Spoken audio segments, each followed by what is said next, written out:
Commissioner, we should be good. Okay. Welcome everyone to the 265th MPTC meeting. I'm Rosanna Rosado. I am the commissioner here at DCJS, and I will be serving in tribute to Sheriff Spike. I will be serving as interim chair of the council pursuant to the bylaws until a new chair is appointed by the governor. Praise God, it will be before the June meeting. So may I ask you all to stand for the Pledge of Allegiance? It's here.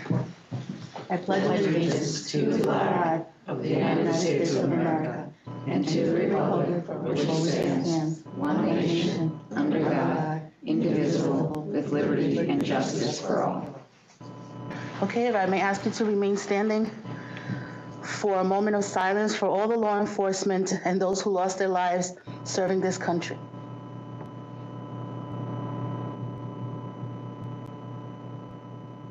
Thank you to everyone. Please be seated. All right. We're going to start by having everyone introduce themselves in the room, beginning by going around the table and then the rest of the room. So we're going to start here. Thank you, Commissioner. Good morning, everybody. I'm Maureen Curtis, Vice President of Safe Horizon Criminal Justice Programs. Morning, everyone. Lolo Bay, NYPD Chief of Training. Good morning, Christine Ryan, Chief Administrative Officer for the MTA Police Department. Good morning, Mike Bonds, Deputy Commissioner for the Office of Public Safety here at DCJS. Good morning, Johanna Sullivan, Director of the Office of Public Safety at DCJS. Good morning, Natasha Harbin-Locklear, DCJS Legal. Good morning, Zilka Saunders, DCJS Legal. Michael Puckett, Office of Public Safety. Good morning, Josh Feinhout from DCJS, Office of Public Safety. Good morning, Dee Medina, Office of Public Safety. Good morning, Colleen Glavin, Deputy Commissioner and Counsel, DCJS. Okay. Joe Popkin, Executive Deputy Commissioner at DCJS. Good morning, Carla DiRienzo, Acting Deputy Superintendent, New York State Police Employee Relations. Good morning, Opal Rivera, Assistant Commissioner, DOCS. Eric Gordon, Office of Public Safety, DCJS. Adam Dean, Deputy Commissioner of Operations and Innovation here at DCJS. Chris Hippensteel, I'm a reporter with the Albany Times. Tom Smithfield, Counsel of New York State Sheriff's Association. I'm Mike Whiteley, Assistant Director of Law Enforcement Training for New York State OPDB.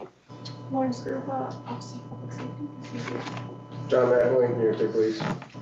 Phil Hurst, Officer in Charge of the Basic School Academy. Gavin Moyer, Office of Public Safety. Molly Bates, Office of Public Safety. Meg Gasparini, Office of Public Safety. Sarah Dean, Office of Public Safety. Janine Collin, Director of Public Information, DCJS. And Larry.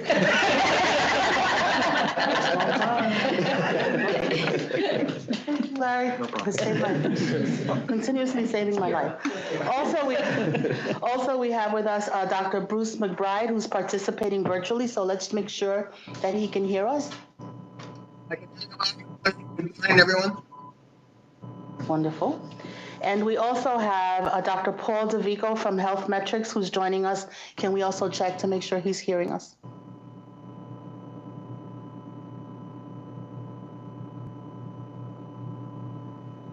Dr. DeVico? On mute. I hear you well. Perfect. All right. Is there anyone else calling in on the phone that I have not named? Morning, Sergeant Patrick Wilkins, NYPD. Oh, welcome.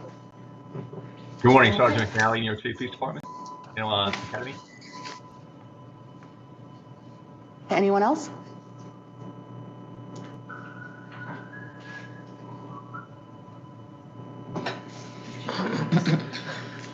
You guys are good?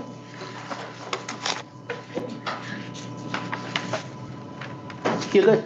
Okay, so that's what we have. All right, so it says Commissioner remarks, but since I'm Sheriff Spike today, I don't really have remarks. I'll come back with remarks in June. As you know, we're in the middle of the budget process, and so I like to come back in June and really talk about what's actually in the budget. Hopefully everything will survive. I can say that there are major investments and increases for across the board for the law enforcement, work that we support, and we're excited about that. But we like to wait till April 1st to make sure everything is in there. So I would like to entertain a motion now to adopt the MPTC 265th meeting agenda. I need a motion. Do I hear a motion? Said motion. Thank you. Do I have a second? Second. Second, Bruce McBride. Thank you so much. Now I will ask all in favor, say aye. Aye. Anybody opposed? If none, then the agenda is approved. Does anyone have any edits or comments on the 264th meeting minutes, which were provided before this meeting? Anyone? All right, if not, then I will entertain a motion for the 264th meeting minutes to be approved. So moved, Bruce McBride. Thank you. Do I have a second? Second. Thank you. After hearing all that, I call for a vote. All in favor, say aye. Aye. Any opposed? Nope. If none, then we can approve the minutes for the 264th meeting. Thank you. All right, moving along. Check this out. This was harder than he made it look. Keeping track, I'm like, the staff has prepared me so well that I do not want to mess this up. All right, so an amendment to the September meeting date is being proposed. Instead of September 4th, we are proposing September 12th at 1:30 p.m. DCJS would like to plan a luncheon for both the LEAC and the MPTC members between those meetings. So usually today is MPTC, tomorrow's LEAC, and that's the way it works. And what we want to do in September is have them both on the same day. It will be an opportunity for DCJS to express our appreciation for the work that both councils do, as well as for the members of both councils, and we know that there's some overlap to meet each other. So often the work of MPTC overlaps into accreditation. So I would like to entertain a motion to adopt, yes, the new meeting date. Anybody want to be heard on this issue? Josh, do you want to add anything? I think we explained it, right?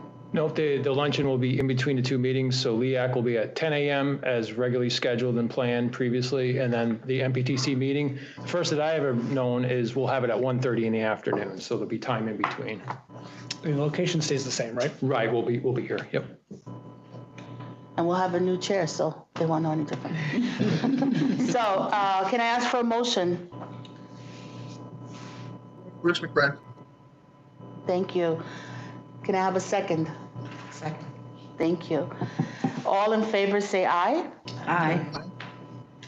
Any opposed, say aye. If none opposed, then we have a new meeting date, and it has been approved. We will notify everyone in writing after this meeting, and we'll look forward to September.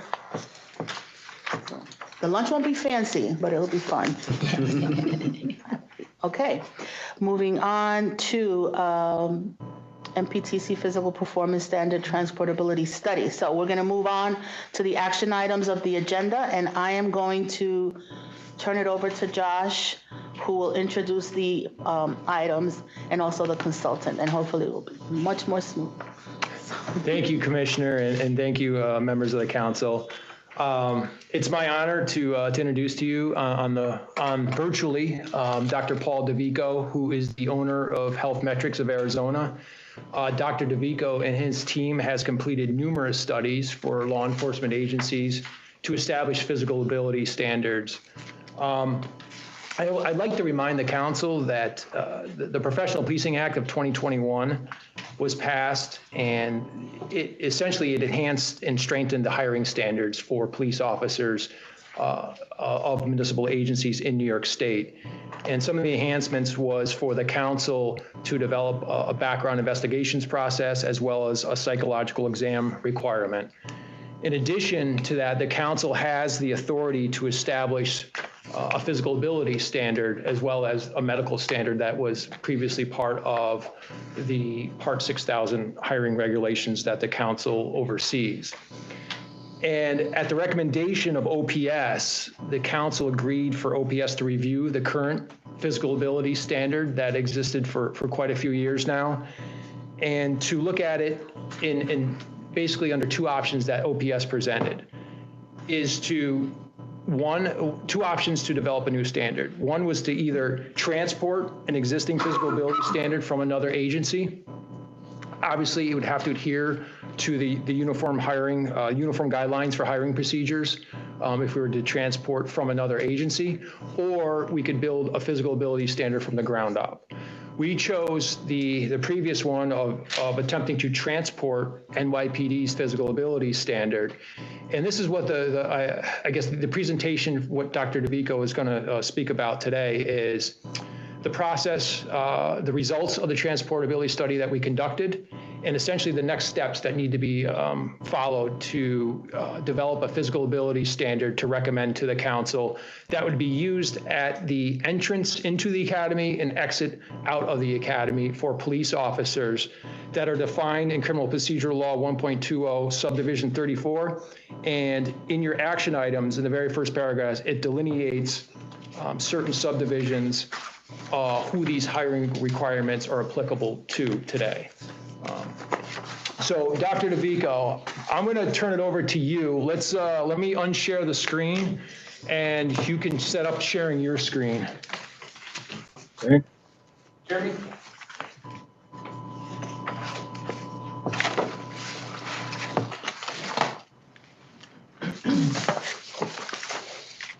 Did we get it? Are we good, Josh? I don't know what you guys are seeing. Yep, we have it. Just give me 1 second to adjust.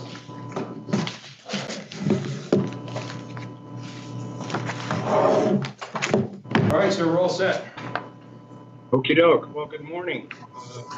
Thank you for the opportunity to review this matter with you.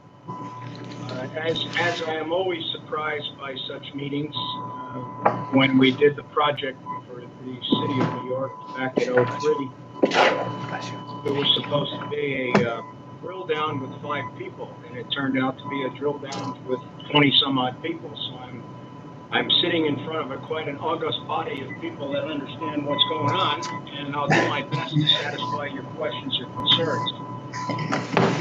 The comment, and you'll have to excuse my posture. I'm sitting here with a big bag of ice on a knee that was surgically repaired a week ago, and if I seem a little bit tilted to one side, it's because I am.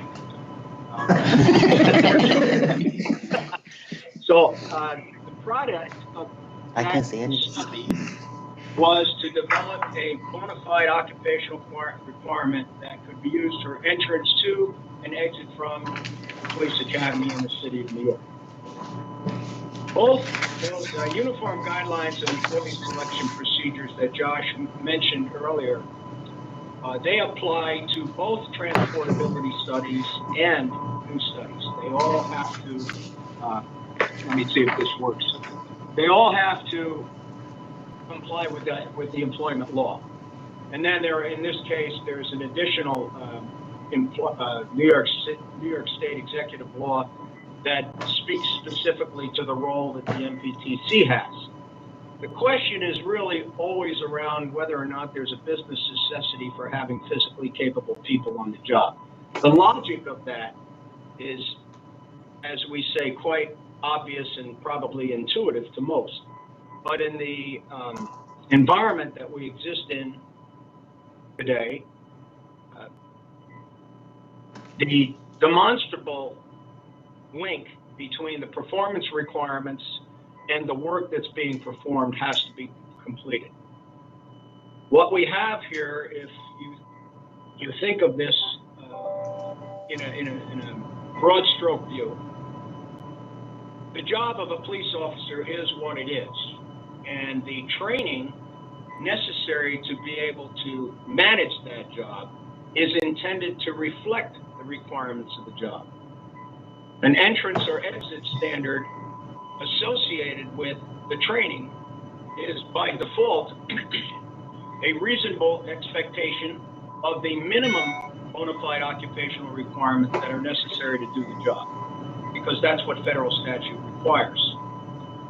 I'm not going to read slides line by line. If you read through something and I move through the slide and you have a question, please feel free to ask it. But as I understand it, these three bullets pretty much reflect what we tried to accomplish, and what the mission of your organization is. Are we good to go?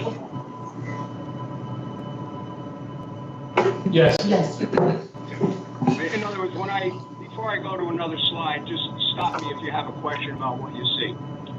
All right, so for whatever particular reason, the decision was made to try to transport the City of New York's test that they've been using in one form or another since 2003 to the state's requirements for entry into their police training, their basic law enforcement training academy.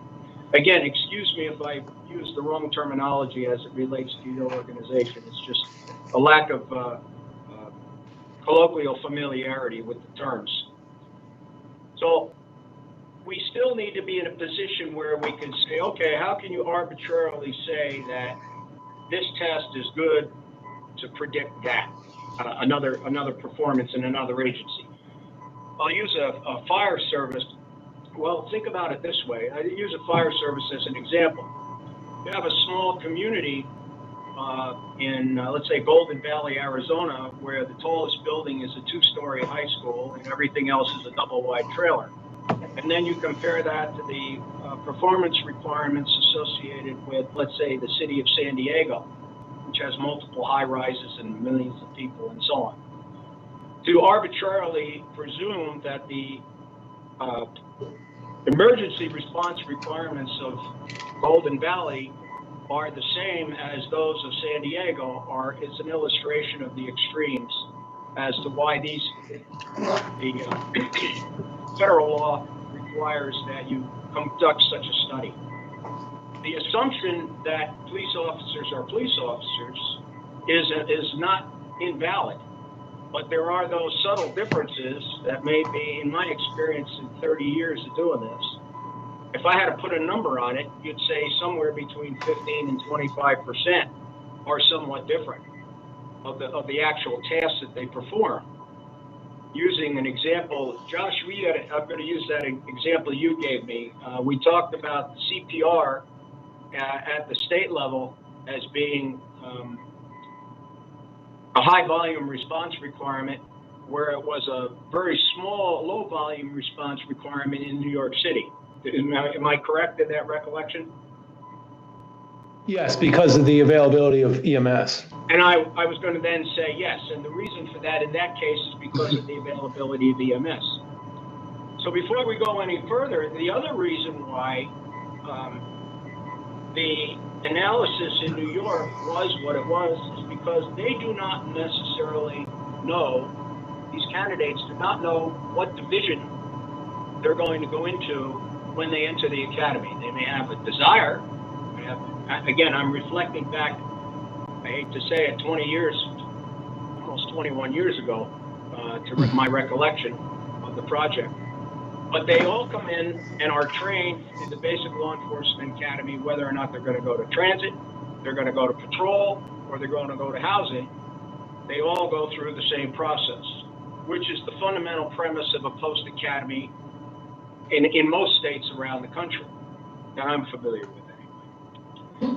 So in this particular case, he wanted to be sure that the training academy entrance and exit requirements that they were going to use the New York test were legitimate and valid for that transportability. Would have made things a lot easier. All right.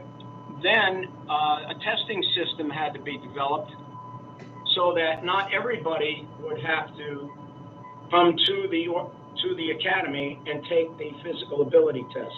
And when we speak of a physical ability test, what I believe you've all had an opportunity to see some sample videos of those tests. Is that correct? I believe so, yes. Yes. Okay. Josh, have we taken a look at the New York City video? Do we have an opportunity to look at that? The one that was not tasked, just to save time? I can pull it up. It was not shared, the video. Okay. Well, I'll give you an example. For Hey, Josh, I think it was shared at one of our earlier communication- meetings. Oh, okay. For ease of communication, I'll just give you the components of the test as it was originally designed for the city of New York. Sprint and barrier surmount, 6-foot solid wall, stair climb, physical restraint using what was then called a power training machine, but is now called physical control simulator, both of which was visible in either of those two sample videos. Task 4 was a pursuit run, a victim rescue, and finally a trigger pull using a 10-pound weighted belt and standard body armor. Cut score was determined to be 3 minutes and 32 seconds at that point in time, or about 3.5 minutes. Do we have an opportunity to take a look at that, Josh, or would you want me to try to pull it up? I'll probably screw it all up. I'll, if you want to share, I can pull the video up and run it off the desktop here. Do you want the paced or unpaced video? The unpaced one would probably be best. I'll just click stop share because, again, I'm not familiar with WebEx. How'd we do? We're good. Those tasks that I just delineated are going to be reflected in the sample video. And as Josh is pulling that up, and he can start at any time, what I want people to understand is that typically a foot chase with compliance and control tactics associated with it is quite typical of most law enforcement tests. The thing that changes across tests are the distances that are run, the stairs that are climbed, if any, the amount of distance that a victim might have to be dragged, how long the compliance and control tactic might have to occur, et cetera, et cetera. Here's an example. This is the original New York test. Go! Rises without touching any body part. Jumps a 6-foot barrier, solid wall. The stairs going up, push the railing anytime. Every stair coming down, full speed at the bottom. That voice sounds familiar.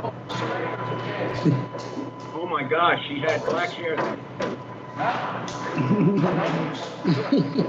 I didn't know I was in that video until just now. I'm sorry. Oh my goodness, how times have changed. Go.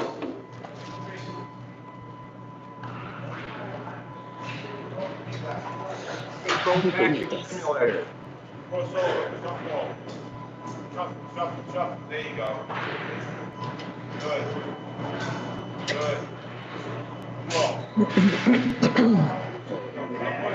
We should do this in. We should do this here. Retreat. Hey, anybody who's ever participated I did take the stairs. sports, you can realize that as time goes on, this is about a 3.5 minute video. As time goes on, the acid starts to build up and you start huffing and puffing. Just about the time when a minute and a half into a compliance and control effort, the police officer is thinking to himself, I got a problem here. How am I going to extricate myself from this? Unless he's fit enough so they don't have to worry about escalating the use of force as time goes on. Okay. Don't trip over us.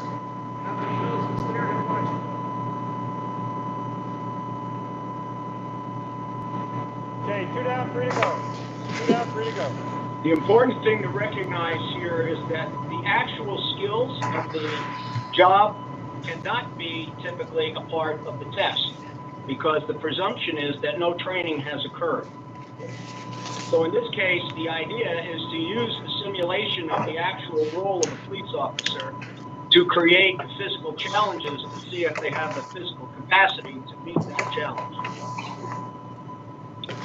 Thereby meaning they would have the physical capacity to, what's the word I want to use, to successfully complete the training with very lesser likelihood of injury or complete the training from a physicality standpoint.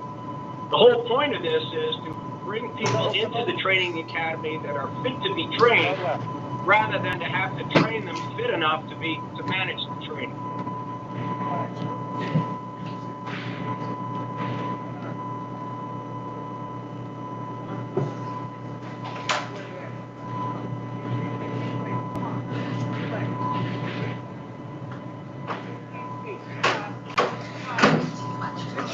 Oh, that's the one.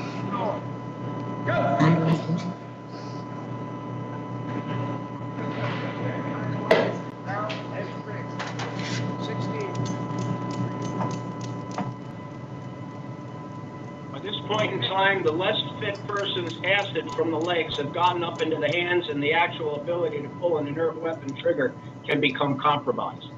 That you actually see him trying to hold it up with two hands. Go ahead, Josh. You want to close out of that, and then I hit share again? Is that where we are? Yes, sir.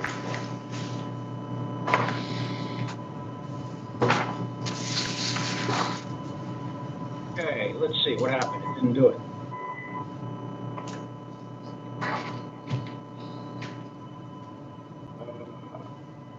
There we go. Any questions before I proceed? Questions? I'm sorry? No questions. No questions. All right. So, physical fitness test battery, or PFTB for short, is the objective is to predict performance time on the PFTB from a statistically derived regression model using a series of what we might call physical fitness type tests that are completed, that are analyzed based on performance of a sample of subjects. In the case of New York, it was 328. I think 400 were tested, and 300 were recruited for testing, and 300 and some odd actually completed the testing. And a series of what I call Cooper type tests were administered to all of the individuals, along with the physical ability test that you just saw. What happens in the world of exercise physiology and biostatistics is you can look at the relative contribution of different types of physical fitness tests to a physical performance challenge, in this case, the physical ability test. So in this case, in this instance, a number of tests were used, and the ones that were most predictive here, there were two different regression models that came out of it. The reason we're talking about this model is because this model did not require the inclusion of that physical restraint simulator, which would be difficult to take at the time around the city of New York and use it as a recruitment tool. The original objective in New York was for them to be able to recruit officers to sending to the academy, knowing prior to their arrival at the academy, they were able to at least accomplish the predicted cut score using the statistical model that comprised the PFTB. In this case, what it means is there's the mile-and-a-half run, the biceps curl, grip strength test, push-ups, a vertical jump and reach test, that sort of thing. So that what you see here, this really is just gobbledygook that explains how it's derived. But if everybody completed a 1 mile-and-a-half run or walk, a biceps curl, a grip strength measure, a push-up test, and a vertical jump test, these go into a hopper. And they're associated, their performance is associated with the time that they completed on the test. When these regression models come out, it's sort of like predicting a hurricane from whatever the weather folks, the climate scientists use to predict a hurricane. They are trying to give a best guess as to whether or not the hurricane is going to hit and how severe it's going to be. Well, what this is what is the likelihood that the individual who, let's say they score a 320 on the PAT, what's the likelihood that that same individual will actually be able to do a 320 on the PAT when they were predicted to do a 320 or close to it on the PFTB? I'm sorry, I think I confused that a little bit. I'll give you an example. I was on holiday up in the Red Rocks here, and I received a phone call from the Capitol Police. Washington, D.C., U.S. Capitol Police, who had gone through this process at one time. And this was probably 10 years after the test was completed.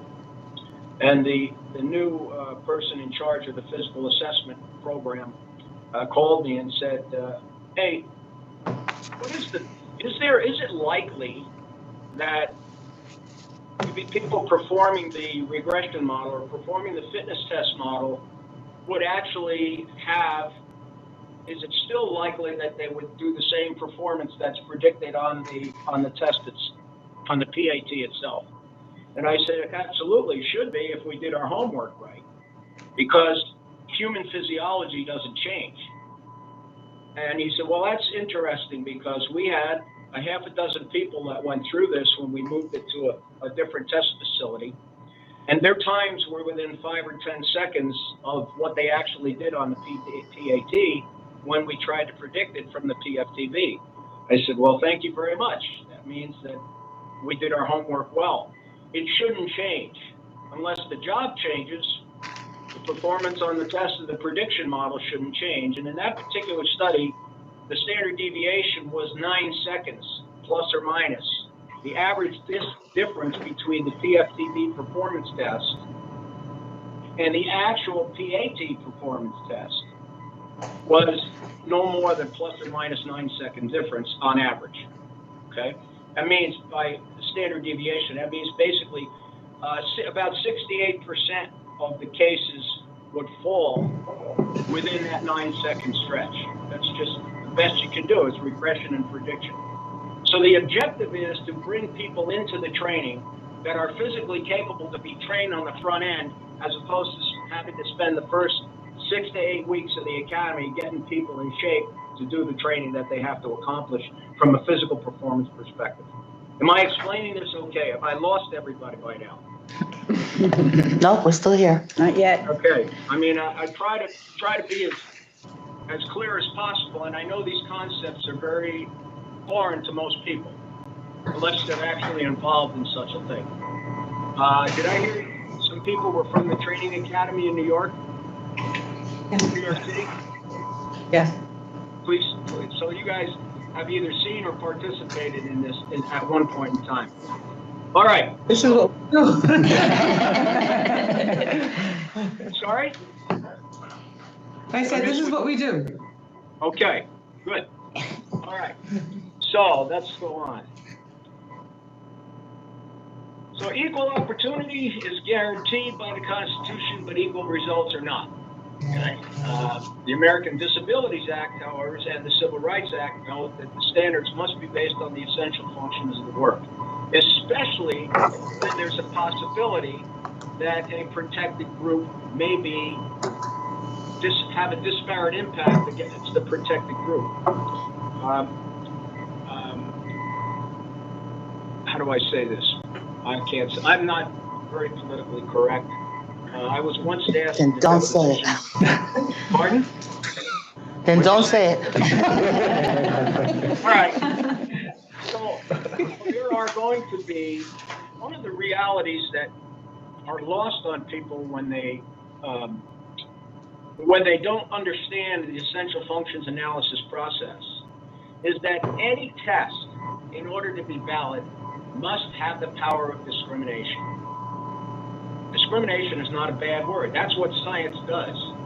A test is designed to determine whether or not somebody knows something or does not know something, let's say in math in school, or like the combines in professional football or whatever it may be.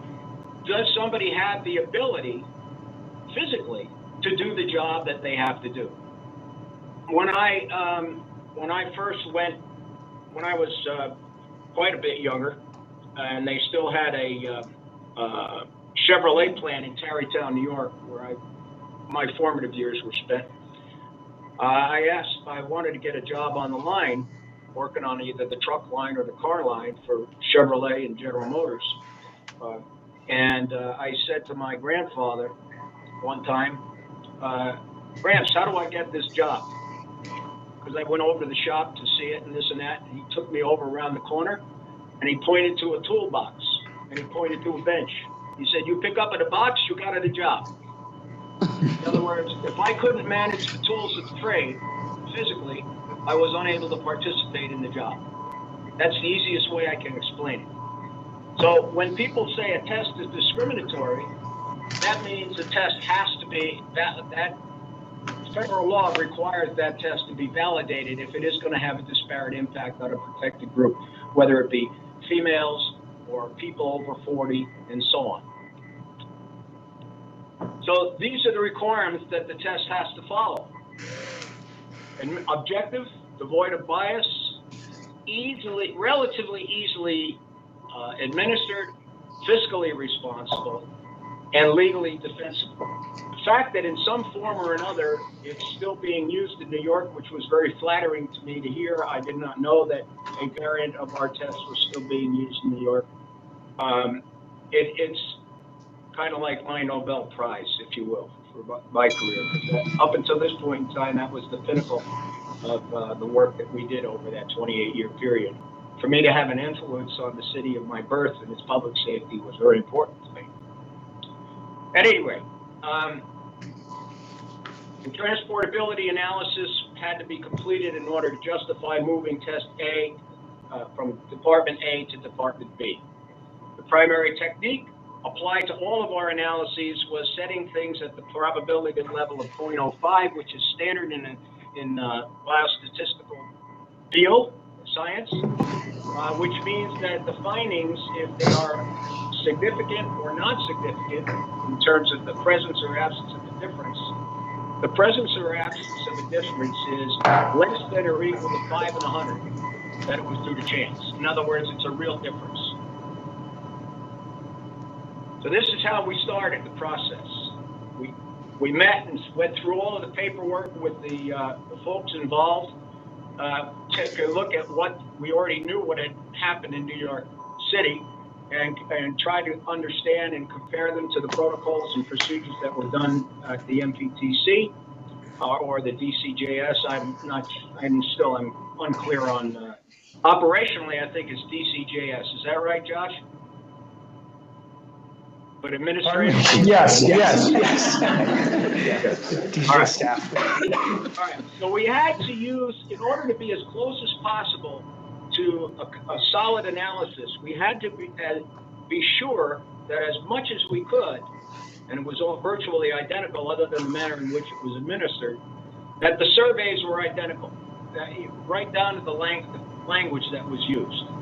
Because we didn't want to have variations in the survey process prospectively suspects to the outcome or having influenced the outcome. And if I remember correctly, I can't. We have a little slide, comes a little later. But from that survey, the analysis had to be completed to make a determination if the test was transportable and its associated performance standard, or the cut score, which is the required time to complete the test, and then the presentation of the transportability report, which has already been made. So, here we go. Just for as an interesting aside, this is the sampling that was done.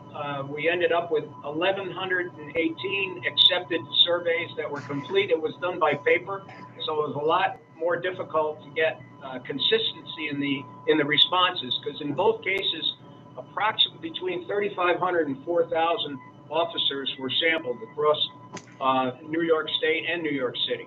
But of those surveys that were completed properly, and among those that were among the respondents, those are the numbers that we had. And as you can see, the males and females over and under 40, which are the two primary categories for discrimination in hiring in this particular type of work, they're pretty close together. We're very close in our ability to extract the demographic that we were looking for to do the best we possibly could to ensure that the state surveyed population matched the New York City Police Department population as much as we possibly could. So then we go into three categories and then a combined category. We look at the frequency of performance. There are 28 tasks. that were assessed in New York, and as a result, 28 tasks were assessed in the state. I should say New York City versus the state. Okay, and what you'll see, the gold bars are the responses from the state, and the purple bars are the responses from the city. Now, these are not far apart to the naked eye. All right, they are not far apart from the naked eye. The key consideration in frequency is that the task has to be performed. In other words, the police officer tells us you must be able to perform this task. How often the task is performed is really what the frequency is telling you. Whether or not the lifeguard ever has to jump in the water and make a rescue, in 10 years they may not ever have to make a rescue. That does not obviate them from the need to know how to swim. That's the easiest analogy that I can give. All tasks were expected to be performed by both groups. 26 of the 28 tasks resulted in statistically significant differences in frequency using the t-test statistics that we discussed a few slides back. There's one other technique that we use because in large samples, there's a possibility that the size of the sample or the rating tool, let's go back a slide. The rating tool, for example, integers from 0 to 6 doesn't allow you a choice in between. You've either got to pick 6, 5, 4, 3, 2, 1, or 0, and those are associated with these particular anchors, verbal anchors.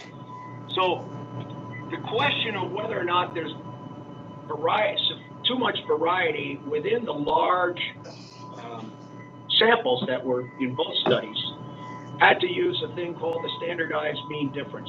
I'm not going to go into the details of how that's derived because I always have to look it up to remember exactly how they derive it. But the stats consultant and I on the project, we went through this quite extensively.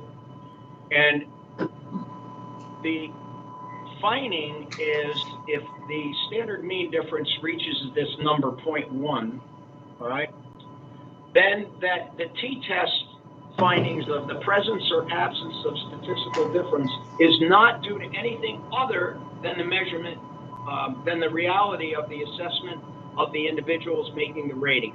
It's not due to the sheer number of individuals making the rating, or it's not due to the fact that we are using forced choices on an ordinal scale, often called the Likert scale, such as 1 to 6 or 1 to 10, whatever it may be. May I go on, or are there questions here? This is where we usually get a question. Okay. Arduousness, second of the 3 categories. You'll notice again that there are some substantial differences, especially on the more difficult tasks. All right. We don't have an answer specifically as to why speculation is not something that we entertain. But using the earlier example of CPR, because the police officers in the city of New York, let's say, that duty is typically performed by EMS and not necessarily by the police officers. That's the only example I can give as a reasonable possibility as to why that came out, what it is, how it is, why it came out the way it did. But this is interesting. 8 tasks moderate to somewhat hard versus 11 for DCJS. 5 tasks is somewhat hard to hard versus 1 for DCJS. This is important. All of the NYPD tasks were associated with run and pursuit and compliance and control associated tasks. Only sprinting was so rated for DCJS. We don't know the reason why. We really don't. It could be the number of encounters. I can't.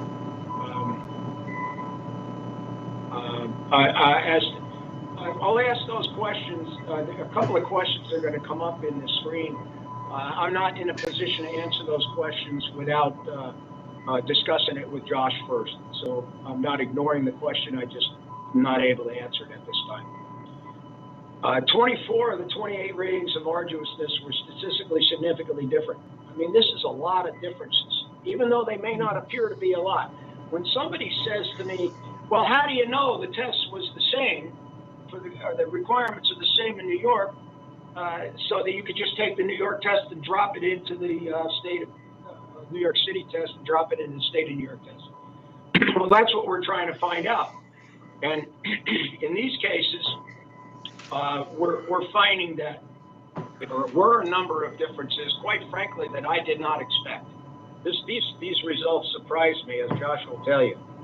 I did not expect the test to be, I did expect the test to be more likely than not transportable, but I always said, but you never know until you actually measure it. And these are the responses of the officers around the state today that have created the differences. All right, criticality, how important is it? All right, this means you've got to be able to do this or somebody's going to die or significant potential loss of life or limb. If you take your time and look at the actual survey questions, you'll see the questions associated with criticality. It goes beyond, we go in the explanation, it goes beyond very important. It says, failure to complete this task could result in significant likelihood of death or loss of life, or or significant injury if you couldn't complete the task. Now, it's kind of interesting. You notice here, rescuing a victim, carrying or dragging a person, jogging, push, pull an object or person were rated much higher across the state. Now, I speculated on this as a possible reason why, and I said to Josh, I said, you know, in New York, patrol is a two-man car. Am I inappropriate if I suspected that most of the state is one officer in a car outside of the major cities? Would that be correct? That's correct. Yeah.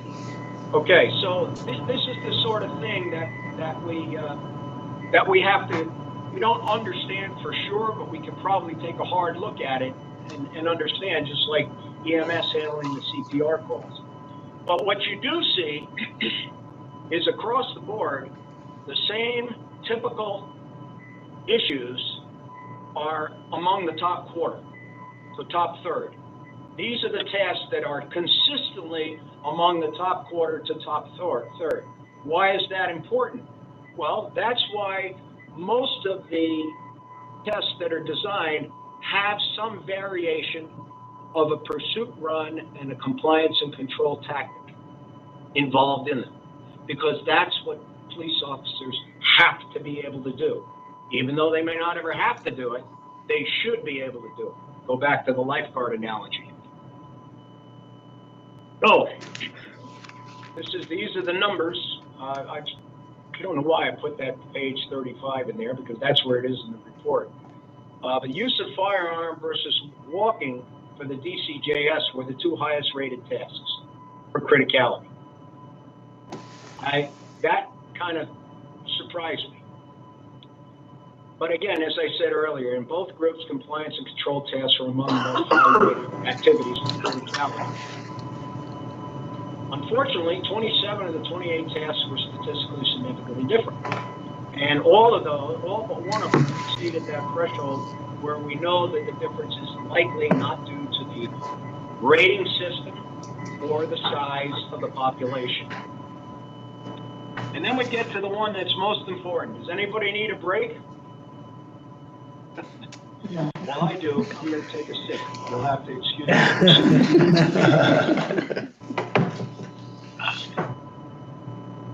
Thank you. So here's what it is. A weighted means analysis is a summary of the three challenges or the three categories of assessments that we do perform in the survey. We rate these. 50% of the rating is based on criticality. How important this is, public safety. 40% of the weighted means comes from arduousness. It's been that way since 1976 when we first started doing this stuff, and that was before my time with the organization. And then frequency is rated at 10% because if you don't have to perform the task, why bother considering it? So that's how it's all weighted out. That's the weighting given to the various means, medians, and modes of all of the performances. And you'll see again, this closes the gap a little bit, though they are still statistically significantly different in most cases. But again, we see these tasks from climbing stairs, running, CPR, sprinting, run in pursuit, non-lethal force, use of force, subduing a suspect, grab, wrestle, restrain, drawing a firearm, use of a firearm, shots fired. These are the tasks that are most important and have to be considered in the design of any performance assessment. Now, whether or not climbing or scaling barriers has to be part of that, the question then comes down to be, well, what physical dimensions of work are associated with this versus this? Okay? I'm just using this as an example. Climbing or scaling barriers requires a certain degree of upper body strength and athletic ability. A significant amount of strength and athletic ability is associated with these. How do we assess all of these in one big package? And that's where we get into the physical performance parameters of what does it take to be a good wrestler, as opposed to what does it take to be a good distance runner? What does it take to be a good boxer, as opposed to what does it take to be a quarter-mile runner? Those sorts of things. What are the components of performance in law enforcement work that are, by default, reflected in law enforcement training? So, we found that there were no differences associated with sample size. There were no differences that were associated with the rank order or the manner in which the ratings were assessed. But 86% of the tasks were statistically significant difference when comparing the city to the state. When we looked at training zones too to make sure that that was not a critical issue, and only 21% of the training zone differences were statistically significant in terms of across zones. Were walking, climbing stairs, rescuing with victims, standing, removing a demonstrator, and use of firearm. That didn't mean that they were critical, just meant that across zones, the question was, could it be a geographic issue? I said, yeah, it could possibly be. But ultimately, when a law enforcement officer comes into the academy, they are preparing for basic officer function regardless of where they are in the state. So that doesn't mean you can't discount it, the fact that there's a difference, but does it override the inclusion of certain tasks in the test to be a competent law enforcement officer, physically capable law enforcement officer? So let's see. I'm just reading that last one. In summary, the values that we studied indicated that the t-test results were not influenced by sample size and measurement instrument, meaning the scale used, or the training zone to a significant degree.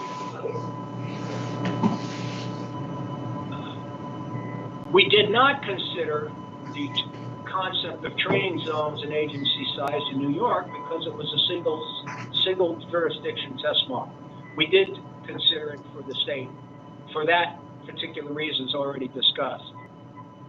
I think the second bullet pretty much tells you where we're going with this thing. I hate to read. I used to hate to read the slides to my students when I was teaching college, and I hate to read slides to folks. I just try to use it as a highlight concept. But there's a thing called an eyeball test that we use in coaching.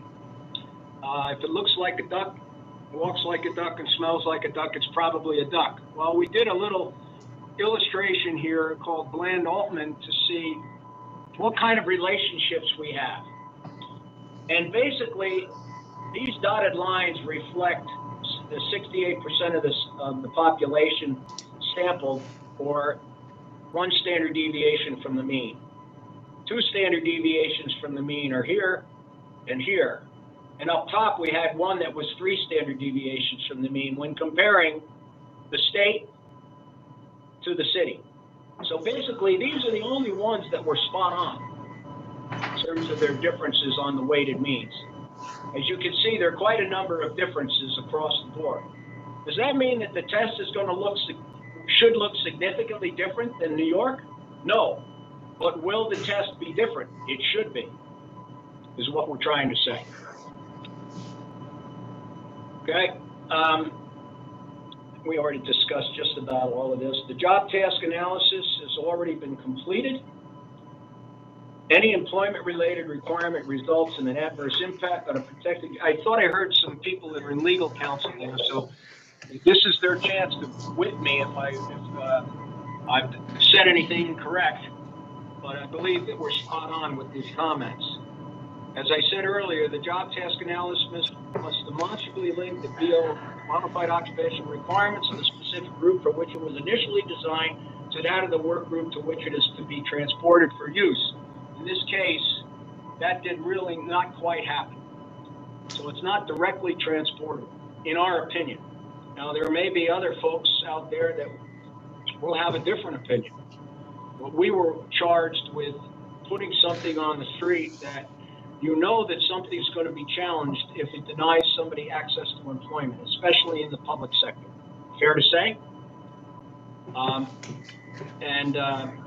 As a result, we did not recommend that this particular test be directly transportable, but that a modified version of that test specific to the MPTC be developed. And that's about it. That's all I have from that point of view. I'm going to stop here for a moment before we go on to next steps and open up the floor, please, for any questions. Anything I have to clarify. Any questions? That can't be. Yes, there's a question. Everybody totally confused? I have a question, just to go back to your slide on discriminatory in how you determine the test. I understand what you were saying and how, in order to be a job, you have to have some discrimination.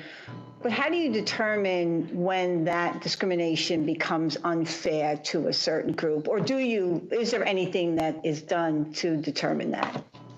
Well, that's actually the language of the used discrimination. A test has to be able to discriminate between an acceptable or an unacceptable level of performance. That's what testing is all about. If a test has no power of discrimination, it has no value. Now, then there's the side of discrimination that I believe there are 2 separate considerations. There's the other side of it as an adverse impact. If you use the 4/5 rule, any test that has an unusually high amount of failures compared to the broader spectrum. Let's just use an argument. I hate to use this argument. This is what's used all the time. The average male population versus the average female population. In a physical performance assessment, the males are going to, quite frankly, be more capable simply by the pure biologics of life. And I'm not going to get into the current concepts that are out there about what is or not the differences between men and women. But the physiologic advantage of men gives them a greater likelihood of passing a test like this than it is for the average female. Using that as an example. And a judge said to me, or an attorney for a plaintiff once said, "But Dr. DeMico, your test is discriminatory against women." And I said, well, they're also discriminatory against old, weak men and 9-year-old boys. I mean, that's the reality. Now, on the other hand, recruitment is the answer to increasing the equity across genders in particular. Most of this discrimination in physical performance tests, the challenges lie in the female population, and as a result, the recruitment process in recruiting athletic or physically capable women is part of the process. That's the only way I can answer it. The law requires that you determine what the minimum acceptable qualifications are, according to the subject matter experts in the field.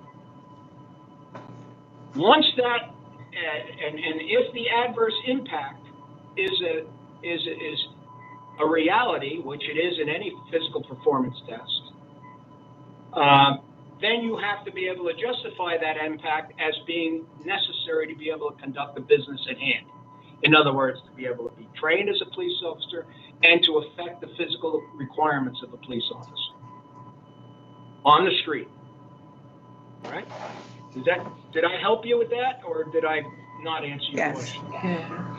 Yes, we have another question. Sorry, more comments more so than a question. On our end, everyone tests male, female, 332, and that's it. So in terms of discrimination, male, female, everyone's it's 3 minutes and 32 seconds. So that's that. And also in terms of modification, we had to change our wall. So the wall you see, you saw in that in the video is not what we use right now, because we found a lot of recruits actually failed and couldn't really get over the wall. We have a chain link. Would you say that again? Chain link fence. No, I just talked about discrimination that everyone goes through. You talked about the wall and the reason why. So we found. Yes, so in terms of modification, we had to change to a chain link fence rather than a solid wall, because a lot of our recruits actually, we had to force them out. So we modified, and we now currently have a chain link fence and not a solid wall. So just. I'm aware of that. So I've been aware of it because I looked at the recent recruitment video that you folks had on a YouTube video. And so what is your point about that? No, I just wanted a statement, not a question, just a comment, that's all. About timing for males and females, same, 332, and then modification for that wall. That's all, just 2 comments. It's just a comment. Well, are you asking for me to respond to that? No, just a comment. Okay. She's just following up to my response, my question. Yeah. Do you have any other questions for Mr. Kabiko? Okay. Okay, the next, the steps as we see it down the road, whatever the committee decides to do. These are the steps that we would suggest would put you in the best possible position to defend, based on the current job task analysis, any assessment that was developed for implementation. It just so happens all the members today are women. Yeah. I'm sorry? I missed something. Another question about women? No. Okay. Developing a new model or a revised model that is a little bit more reflective of the specific differences that were found specific to DCJS. Conduct both a paced and unpaced performance trial using that model to determine what the physical assessment cut score should be, and then train staff to do that, deliver that test, and also to conduct the PFTB. Basically, the back half of what was done in New York would have to be done with a representative sample of individuals in the state using a modified version of the New York test. Whether or not that test had a wall or a chain link fence remains to be determined. I say that tongue-in-cheek. I can't get into that discussion because there are physical dimensions of work that are assessed by using a solid wall versus a chain link fence. And that's no different than someone saying to me, well, we're going to let people in. I remember the original study when it was first implemented. There was a different cut score requirement on the human resource side, where they a chain link fence and a different cut time were used to enable people to be a broader stroke of inclusion for the purpose of getting into the academy. But I did not realize that once they were in the academy and exited the academy, that the solid wall was at some point in time no longer going to be that. I do remember a few years after that time receiving a call, well, we're not getting people that we really want physically. They're kind of under par, so we're thinking about adding a mile-and-a-half run test to this procedure. And I said, why? All of the components of aerobic performance, mile-and-a-half run walk, power, strength, agility, speed, are all included in the dimensions of work that required people to meet the cut score on the original test. Well, once you start changing the test, then those components, the contribution of those components also changes. So anytime you do you complete an assessment, it's no different than hurricane modeling. If you find that your model is not predicting hurricanes properly, you got to go look at the model again. But if you are having a successful outcome in terms of your hurricane prediction, why change the model? Now, I understand that there are other reasons outside of the science of human performance that are necessary and at times create these changes.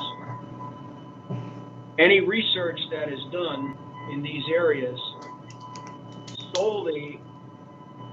is solely defensible based on the original material that's presented. Otherwise, you start getting into the, well, what if this and what if that? That's all I have to say about that. Any other questions or comments? No, I just wonder, Mr. DeVecchio, if you could sort of help. I think looks like you're going in that direction. If you could assist us in sort of understanding what sort of at a high level, what are the next steps that we need to take as the council and to determine, to get to the next level with this? Well, I think to bring it to conclusion is you take the data that we have, which is the lion's share of the work in terms of the understanding. It's unfortunate that it didn't come out the way we had hoped. But you actually, using the data that we have, things have to be adjusted to reflect the state's responses to these tasks. I'm looking at a screen here that, hang on one second, and another screen. The times, weights, and differences and distances would have to change. Are there as many floors to be climbed? Do we need more floors to be climbed on the stairs? How far does the run actually have to be? Whether or not the chain link or the solid wall are a requirement. What is the standard issue weapon that's being used in training? Do we have the same number of trigger pulls? What is the actual weight of the victim that's being reported generically? And I'm talking about means, medians, and modes. The most frequently reported weight, whatever. How far do you have to sprint? How often do you have to fight? How long are you fighting when you're in a ground interaction, ground fight? Those kinds of things are all involved in modifying the concept that you've seen. That's really it. And once that model is developed, then the model is reviewed by the subject matter experts within your agency who are considered most appropriate to making a determination as to whether or not that revised test model, different test model, is acceptable or not. Then you go through a process where we could call it a pacing study, and you have a bunch of people go through the new test at a pre-contrived pace. Meaning, let's say the world-class performance is 2 minutes, and Sister Teresa's infirmary performance is 5 minutes, right? We have a group of people go through that test in a controlled environment where I don't know of another one that uses a delta. double-blind Delphi analysis that we do, but that's how we do it. We put a group of people through their paces, so we have performances from average to sublime to ridiculous. Those are all jumbled up without the benefit of any information other than a visual screen where you don't even hear the people in the background while that officer is going through the tasks. And they all are given a time, a performance time. That's all put into a video, which the subject matter expert panel then sits in review and makes a simple determination. Yes, this person could work for me. I would be comfortable with this person protecting the people of my jurisdiction, or I would not be. And what you'll see, if I can take the, well, I'm going to leave this here for the time being. What you'll see is a cascade of agreement from 100% agreement among, let's say, 15 or 20 or 25 raters, whatever the number we ultimately decide would be appropriate, based on information I don't have at this time. You would see people going from, let me close out of this for just a moment. So it's just, you're just looking at me for a moment. So you'll see a cascade. So the faster times, the level of agreement is going to be up here. And as they slow down, the amount of agreement among raters is going to be less, almost like a cascading waterfall. When that level of agreement reaches or falls below and stays below 80% of acceptability, whatever the interpolated time is, that becomes the cut score. Okay? From that point, then you go back and you now run a group of appropriately designed sample of individuals performing the test and also performing a physical fitness test battery. So now we've got push-ups, sit-ups, bench press, whatever it is, grip strength test, vertical jump, Illinois agility test, whatever the test components end up being, they're all performing that, and those data are analyzed the same way as we did in New York and comparing their performances to their physical ability test performance, and that's what develops the construct valid fitness standards, or the prediction model, which can be used out in the field to determine whether or not somebody should come to the academy. That, I don't know of any other way, and there may be somebody out there that does it another way. I don't know of another way to give you the most defensible position, especially because you have such a broad stroke of agencies involved in your training program.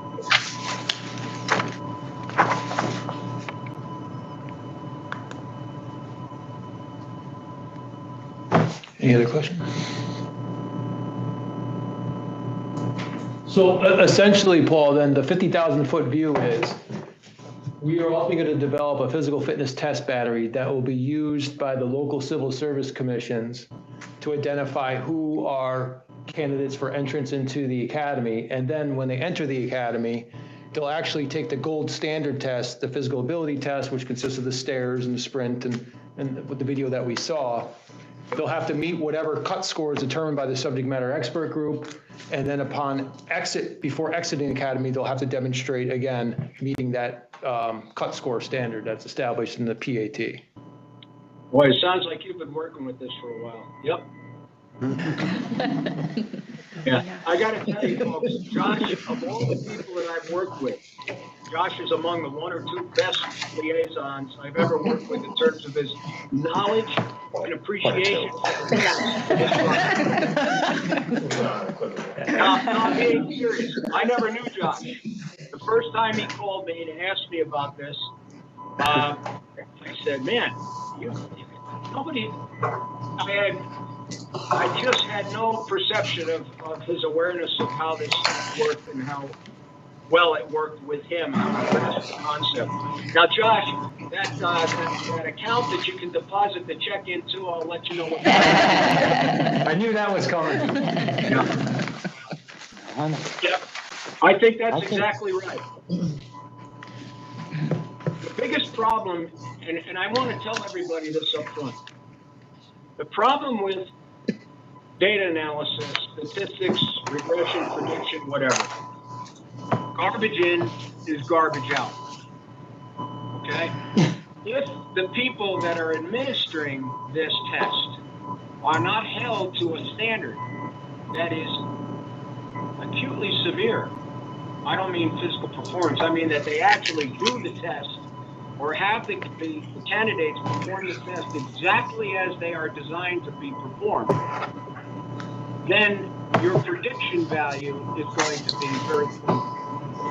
So one of the biggest challenges for all of this is that out in the field, the cadre of evaluators has to be very well trained and have a quality control system built into it from the DCJS to ensure that in all likelihood, somebody who passes the test out in the field by doing the physical fitness test battery is actually going to be pretty close or able to pass the test when they come to the academy.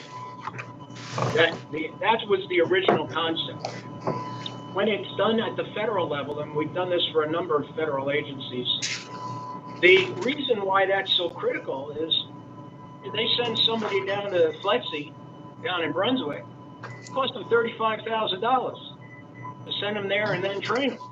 Well, if the guy gets hurt, or if the guy can't finish the training, that's $35,000 down the drain, and because it's all cohort driven, that means there's an empty slot that can't be filled until the next go round. And that's what we're trying to do, and that was the original intent of what we tried to do in the city of New York. That was the original purpose of having the two stages of the PFTB. With the PFTB without the force training machine was going to be used in the recruitment process. And then the original goal was, once completing the academy or coming back for additional training, if you could just take the PFTB to ensure that you were maintaining an acceptable level of performance. The fit police officers, I don't care what the physical job is, whether it's be our work with the people in Union Pacific Railroad, with the fire departments all around the country, it doesn't matter what the job is. If it's a physically demanding job, quite frankly, more fit people are less likely to be injured during training and to become a long-term liability for the agencies. They are the ones that are less likely to fail to complete the training because they couldn't handle the load.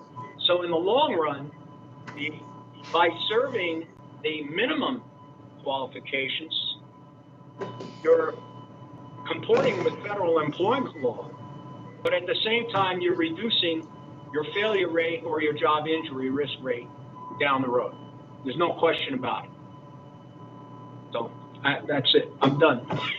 Any other questions? Thank you. Dr. DeVico, I think you have one more slide there just to let the council know that how we will be producing materials for our train-the-trainer model to train our physical fitness instructors. This is the slide one of the slides you added. I got it. Yep. Yeah, the validation report is part of the process, just as the transportability report was part of the first process. The test administration guide and a test information package, that's important, because when it comes to adverse impact management, those of you folks involved in the human resource side would want these folks to know that in the base case, the test administration guide is a how-to for each of the physical fitness tests that are associated with the PFTB, whatever that ultimately is, and also how to administer the PAT itself. What are the requirements? Right down to how many pencils and how many chairs you need to do the test, and how many people you should expect to run through it over a period of time. A test information package for the applicant is designed to give folks I'll call it a two-dimensional look at what kind of fitness performance you should expect. If you, let's say, in one case, there might be a chart that has a 1.5 mile run in it, and balanced against the other side of that chart, which has number of push-ups or amount of grip strength or amount of bench press you should be able to do. And it intersects in such a way that the individual can say, well, if you can run the 1.5 miles in X amount of time, and you can do, again, I'm not sure what it would look like because I don't know what the actual measurements are going to be, but let's say for argument's sake, it's a push-up test. If you can do X number of push-ups in X amount of time, and you can run this distance run in X amount of time, your performance on the PAT is probably going to be close to A, B, or C, whatever the number is. So they can train themselves ahead of time before they go in to take the PFTB and know up front whether or not they have a likelihood of passing the PFTB. It gives them a better preparation model as opposed to just going on in. You know, here's the problem. Most of the people are just going to come in and take it anyway without paying attention to the options, the opportunities. Just like the NYPD has developed instructional videos for people as to what to anticipate before coming to take the test. What is the test going to look like? Well, test information package is a written concept to tell them what the PFTB is going to look like. It's not directed it's derived from the PAT, but it's directed toward the PFTB because it's intended to be used in the field, as Josh said, by whatever the civil service agency is that's administering the test for candidates that want to go to the training academy. Is that what you're after, Josh? Yes, thank you. I appreciate it. For the motion, do you have the motion Anybody up on still screen? awake? Yeah, I'll pull it up on the screen. Okay. I think we're all set. So you're welcome to hang around, or you can go do some laps and test out that new knee, whatever you prefer. But we appreciate it. Thank you for the overview. Well, I'll be back in 2 minutes, and if you want me for anything, fine. If not, you can discharge me at that point in time. I just got to change the ice on the bag. Okay? You're free to go now if you like. Okay, I wasn't kidding. I do have. I thought I was kidding. Thanks. Well, thank you so much for the opportunity to speak with you. Feel free to reach out to me. Josh has my email address, and I'll help you any way I can. Thank you. Thank you for the opportunity for your service to the state. Chief Obey, can I ask you to read the motion when it comes up? It's going to come up on the. Hopefully we can see it, but it is in the packet, yeah. One, right? The one, right on. Just be quiet. Yeah, so this motion right there. Other matters? Yeah, right there. Yeah, but I can't see the screen. I'm like, Let me know when we can move on. Yeah, the motion's on the screen. Okay. And the packets have been updated with some additional language in the motion at the very end of it. So. Okay, so I'm going to ask Chief Obey to read the motion. Okay.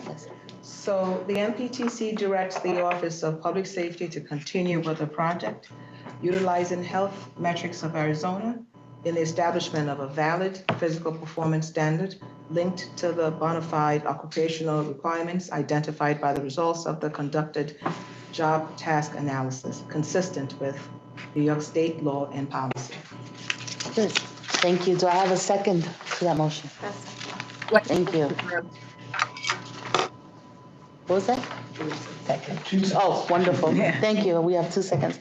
Any opposed, say aye. I'm sorry. All in favor, say aye. Aye. Any opposed, say aye. Okay, if none, the motion has been approved. I want to thank Dr. DeVico for that presentation. I felt like I was back in school.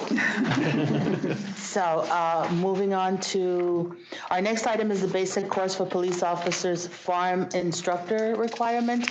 And I'm going to turn it over to Mike Puckett, who will lead the discussion. Thank you. You have 5 Commissioner. minutes, Mike. Yeah, I'm going to be as quick as possible. we approximately a year ago, the council required a new firearms curriculum at the basic course. We advised the council, and then as part of that, we requested that the council require anyone instructing that new program to be implemented September 1st of 2024. Academies beginning after September 1st, 2024, utilize not only that program, but also utilize firearms instructors that have also been trained to the firearms instructor workshop, which is essentially a 5-day update program. We advised the council would keep you apprised of the way that that's going. The scope of the project is significant, and so what we're asking the council to slightly modify that requirement so that in training zones 1, 2, and 3, which is Nassau, Suffolk counties, New York City, and Westchester Putnam, which is really just Westchester Academy, at the recruit level that they allow for us to implement that requirement as is scheduled, the program as well as the instructor requirement, and then in training zones 4 through 14. Allow the implementation of the new program to go into place, but to have some modifications to whereas the lead instructor within the program would have to meet the same requirements. So the person actually delivering the instruction would have been exposed to the material and successfully completed the workshops. But what we don't want to see happen is that agencies are utilizing existing firearms instructors in a safety capacity, and then we would prohibit firearms training is inherently dangerous, of course. It's some of the most dangerous training that police officers engage in, and so we don't want to have academies short their cadre on qualified firearms instructors that could serve in a safety capacity as opposed to a specifically instructional capacity. And so what we're asking is training zones 4 through 14 to allow academies to permit current MPTC firearms instructors who may not have the workshop to be serving this range safety officer capacity. I've got some follow-up numbers for Dr. McBride because I know he's going to ask, so I do have some follow-up numbers for you, sir. We have 159 successful completions of the workshops through the February workshop. There's one going on right now in Westchester County. Combined with the firearms instructor pilots that we have already completed, and then we have planned the additional instructor workshops that we have planned. At a very minimum, we expect with assuming a 90% pass rate for the future courses, we will have a minimum of 310 firearms instructors who have also been through the workshop. That's also not counting the state police who are going to run all of their folks through, and NYPD who will be permitted to run these kind of at will for their own staff. And so we believe that we'll have a proper saturation in training zones 1, 2, and 3 to have this training be run safely and consistent with the implementation deadline that's been set for the council. Be happy to answer any. You're welcome, sir. I knew it was coming, so I. Any questions for Mike?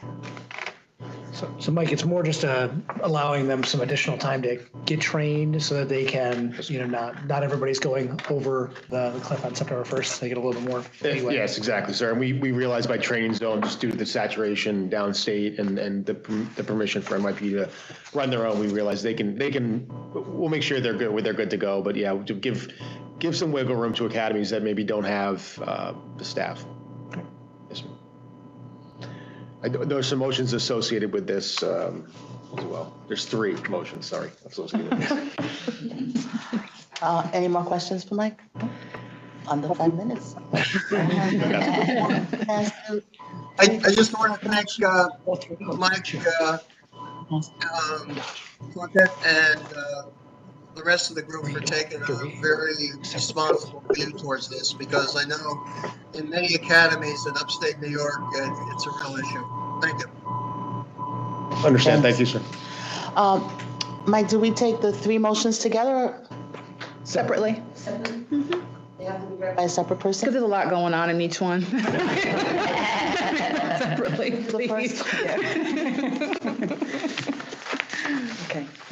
Motion 1, require firearms instructors delivering the BCPO in training zones 1, 2, and 3 to complete the DCJS 5-day firearms instructor workshop training in addition to possessing a valid MPTC firearms instructor certification. All firearms instructors serving in this capacity must be listed on the curriculum content to receive DCJS course approval for employers and academies conducting a basic course for police officers or equivalent beginning on or after September 1, 2024. Okay. So we vote on them separately, Natasha? Okay, so can I ask for a second? Second. Thank you. All in favor, say aye. Aye. Any opposed, say aye. Do we have another, could we have I'm sorry, we need another second on that, correct? Right, I don't think you can actually cast a Oh, vote. okay. And no apology. No, that's quite all right. Okay, so we have another second. Hard to keep track. Thank you. So we have another second. All in favor, Second. say aye again. All in favor, say aye. Aye. Any opposed, say aye. I thought I was going to. Okay, then that motion has passed. I'm going to ask Opal to read the second one. We'll come back to you for the third one. Academies in training zones 4 through 14 must at minimum have at least one firearms instructor who has completed the DCJS 5-day firearms instructor workshop training, in addition to possessing a valid MPTC firearms instructor certification. All firearms instructors serving in this capacity must be listed on the curriculum content form to receive DCJS course approval for employers and academies conducting a basic course for police officers or equivalent beginning on or after September 1st, 2024. Thank you. May I have a second from a voting member? Second. Thank you. All in favor, say aye. Aye. Any opposed, say aye. Okay, the motion has been approved, and we have a third motion, which will be read by Maureen. Firearms instructors in zones 4 through 14 that have not completed the DCGS 5-day firearms instructor workshop but possess a valid MPTC firearms instructor certification may only serve as range safety officers. All instructors serving in this capacity must be listed on the curriculum content form and indicated on the form as a range safety officer. To receive DCJS course approval for employers and academies conducting a basic course for police officers or equivalent beginning on or after September 1, 2024. Thank you. May I have a second? Second. Thank you. All in favor, say aye. Aye. Aye. Any opposed, say aye. The motion has been approved. It's hard. Okay, now we're going to move on to the informational items on the agenda. I'm going to ask Natasha to provide the council with an update on the pending regulations. Thank you, Chair. Council members, as you remember back last year, beginning of last year, you voted to recommend regulations pertaining to training regarding in-person death notifications. These are still pending with Chamber, Council's office, along as with executive staff. We have been in touch with Chamber, and we're still working to get those regs approved. We are confident that we're getting much closer. Yes, they've been read. Yes. So we haven't had any questions from Chamber, so no news is good news, kind of. But yes, we'll keep you updated if we hear anything. Thank you, Natasha. And our next item is a basic course for police officers, professional communications, traffic stops, and crash management updates. We're going to ask Mike Puckett to provide the council with an overview of the changes coming to the basic course for police officers. Well, ma'am.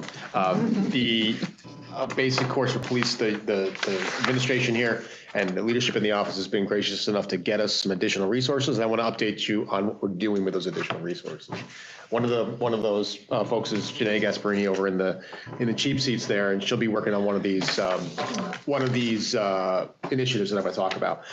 The professional communications curriculum that currently exists in the basic course for police was approved way back at the beginning of our comprehensive review, and so we want to make sure that we're continuing to review these sections to make sure they're the best training we can provide. And this is an area where we see not only we have a program that we could take a second look at, but also that is uniquely well suited to be incorporated with other areas of the basic course for police officers. And so communication with witnesses, suspects, crime victims, other police officers, other professionals in the law enforcement sphere is going to touch essentially every aspect of the basic course. And so Janae is going to spearhead a review of the professional communication section with an eye really towards incorporating these principles throughout the basic course for police officers in other areas. We are fortunate enough to have the IADLIS, the International Association of Directors of Law Enforcement Training, to have engaged in it's called an Academy Innovation Study, which was funded by DOJ, and have engaged in this process already with some particular aspects of basic police courses nationwide. And so we're using that as a model and a springboard. They specifically focused on traffic stops and mental health interventions. What would be our curriculum that's maintained by OMH. And so we'll start there, but we see opportunities for integration across the curriculum. We know that this is better, frankly, for learning, and we understand that this is better to reinforce these concepts throughout, as opposed to the kind of the block style training that we see in police academies. That is just it's not explicitly endorsed by DCJS, but it is a product of the way that the course is delivered and presented. So, in addition to the additional support we're going to provide, we want to make sure that these are interleaved. In sort of the same vein, we the traffic stops, professional traffic stops portion of the basic course and the crash management portion of the basic course. What we're looking to do is really incorporate some more real world tools, the tools that the police officers will be using in the field into their training.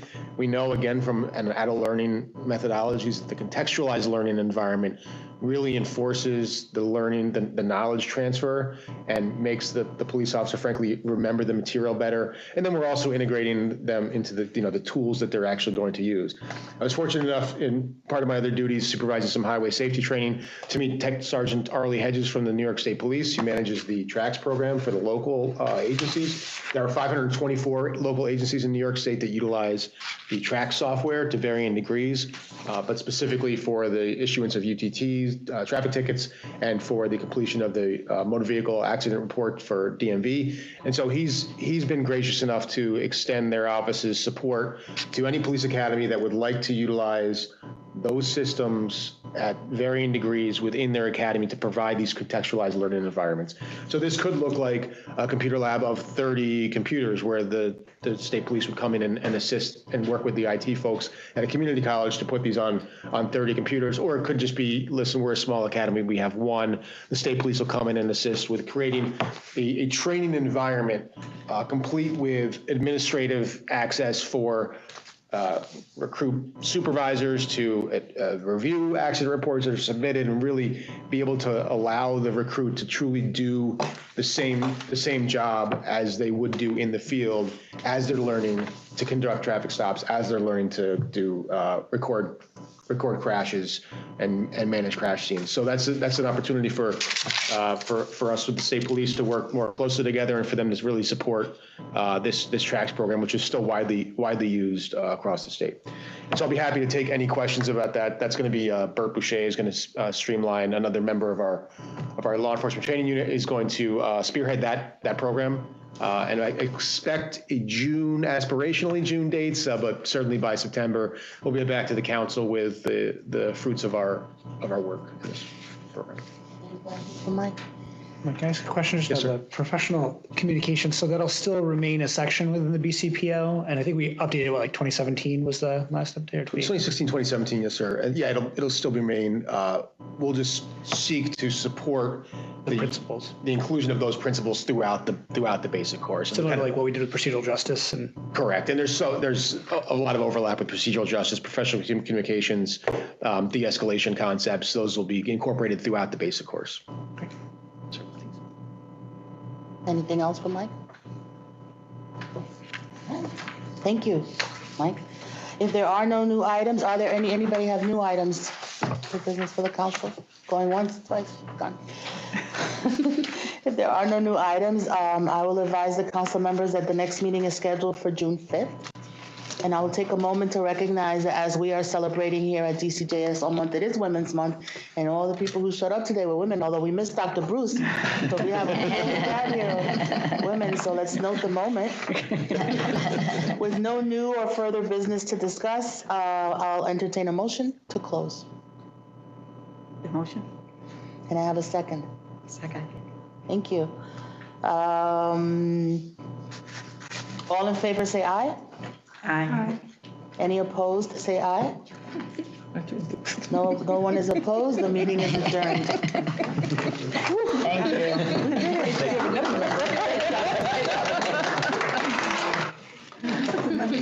you.